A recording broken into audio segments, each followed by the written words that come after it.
shouldn't we overthrow them with the help of the sword? He said, alayhi salatu wasalam, no, as long as they establish prayer among you.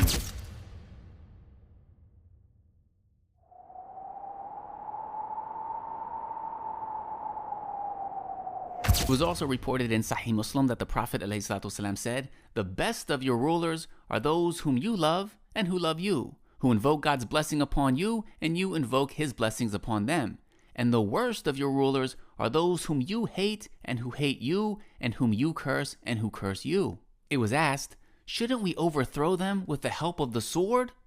He said, ﷺ, no, as long as they establish prayer among you. If you find anything detestable in them, you should hate their administration, but do not withdraw yourselves from their obedience. These are authentic hadith of the Prophet Muhammad ﷺ. We have Muslim leaders who clearly establish the prayer. So why are there people making takfir of them and encouraging rebellion, encouraging disobedience?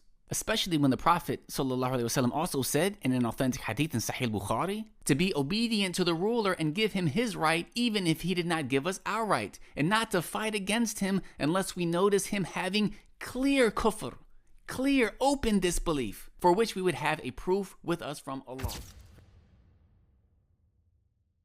For instance, Shaykh Al-Albani, rahimahullah, the example he gave for clear disbelief is one that coincides with the previously mentioned hadith. If a ruler, for example, prevents the people from praying, does not allow them to pray, this is an example of clear disbelief. However, those who follow in the footsteps of the khawarij say things like, even if 99.9% of the Sharia is implemented in a country, if that 0.1% is not implemented, then the ruler is a disbeliever. Also notice how they themselves do not implement his law 100% in their own lives.